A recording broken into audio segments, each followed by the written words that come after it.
আসসালামু আলাইকুম। কেমন আছেন ভিউয়ার্স? আশা করছি খুব ভালো আছেন। সবার জন্য অনেক অনেক ভালোবাসা। আজকে আপনাদের জন্য শেয়ার করব পাকা আমের কেক রেসিপি। শুধুমাত্র একটা ডিম দিয়ে কিভাবে পারফেক্ট কেক তৈরি করে যায় সেই রেসিপিটা আপনাদের সাথে শেয়ার করব। কেক বানানোর জন্য এখানে আমি একটা ডিম নিয়ে নিচ্ছি। তারপর ডিমটাকে একটা হ্যান্ড উইচ দিয়ে ভালোভাবে বিট করে নেব।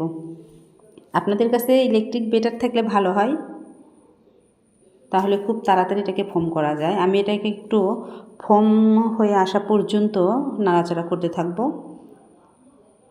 তারপরে দিয়ে দিব 1 কাপ পরিমাণ চিনি। চিনিটা একটু ভালোভাবে গোলানো হয়ে গেলে দিয়ে দিচ্ছি খাবারের সয়াবিন তেল 1/2 কাপ পরিমাণ। এবার এটাও ভালোভাবে মেশানো হয়ে গেলে এবার যেটা দিয়ে দিব সেটা হচ্ছে ভিডিওর মূল উপকরণ, আমের পিউরি। আমি এখানে একটা আম ব্লেন্ড করে নিয়েছি। আমি পুরোটাই দিব, তাই প্রথমে আমি একটু দিয়ে নিচ্ছি, বাকিটা পরে দিয়ে দেব। এবার ভালোভাবে মিক্স করে নেওয়ার পরে দিয়ে দিচ্ছি 1 কাপ পরিমাণ ময়দা আর 2 টেবিল চামচ পরিমাণ বেকিং পাউডার।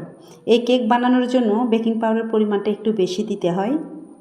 শুকনো উপকরণগুলো আমি ভালোভাবে চেলে নিয়েছি।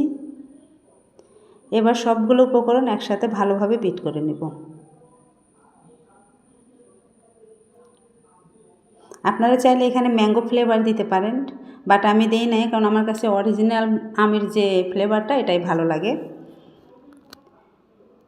আমার সবগুলো উপকরণ ভালোভাবে বিট করা হয়ে গেছে। এবার আমি যে পাত্রের মধ্যে কেকটা সেট করে নেব বা তৈরি করব, এটার মধ্যে কাগজ দিয়ে উপরে একটু তেল মাখিয়ে নিয়েছি।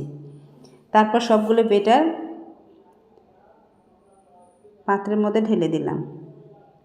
এবার আমি একটা পাত্রের মধ্যে হালকা কিছু পানি দিয়ে কিছুক্ষণ ফ্রি হিট করে নিয়েছি। তারপর আমি কেকের বাটিটা সেট করে নিলাম। আমি কেকটা তৈরি করছি এটা রাইস কুকারের সাথে যে কারি কুকারটা দেয় সে কারি কুকারের মধ্যে, কোনো বালি ছাড়াই, কোনো ঝামেলা ছাড়াই। কিছুক্ষণ কুক করে নেওয়ার পরে আমি ডেকোরেশনের জন্য এর মধ্যে দিয়ে দিচ্ছি কিছুটা চেরি ফল টুকরো করে দিয়ে দিচ্ছি। এবার আমি আরও 30 মিনিট পরে কেকটা আপনাদের দেখাচ্ছি। আমার কেকটা কিন্তু পর্যাপ্ত পরিমাণ ফুলে গেছে। এবার আমি একটা টুথপিক দিয়ে দেখছি আমার কেকটা পুরোপুরিভাবে কুক হয়েছে কিনা। আমার টুথপিকটা অনেক বেশি ক্লিন বের হয়েছে, তার মানে আমার কেকটা হয়ে গেছে। এবার এটা কিছুক্ষণ ঠান্ডা করার পরে আমি সার্ভিং ডিশে নিয়ে নিচ্ছি। আপনাদেরকে কেকের ব্যাক সাইডটা দেখাচ্ছি। দেখেন কত সুন্দর হয়েছে, একদম পুড়েও যায় নাই, আবার যে কুক হয় নাই ভালোভাবে এরকমটাও না। এবারে দেখেন কেকটা অনেক ভালোভাবে ফুলেছে। আর এই কেকটা কিন্তু বাচ্চারা থেকে শুরু করে বড় মানুষ সবাই অনেক পছন্দ করে। আমি আপনাদের কেটে দেখাচ্ছি এটা কতটা সফট আর এত সুন্দর একটা পাকা আমের ফ্লেভার আসছে, এটা আপনারা বাসায় ট্রাই না করলে বুঝতে পারবেন না। তো বন্ধুরা, আমের এই সিজনে পাকা আমের এই কেকটা ঝটপট তৈরি করে নিন পরিবারের সবার জন্য। আর আমার রেসিপিটা যদি ভালো লাগে তাহলে অবশ্যই আমার চ্যানেলটি সাবস্ক্রাইব করবেন। সবাই অনেক অনেক ভালো থাকবেন। আল্লাহ হাফেজ।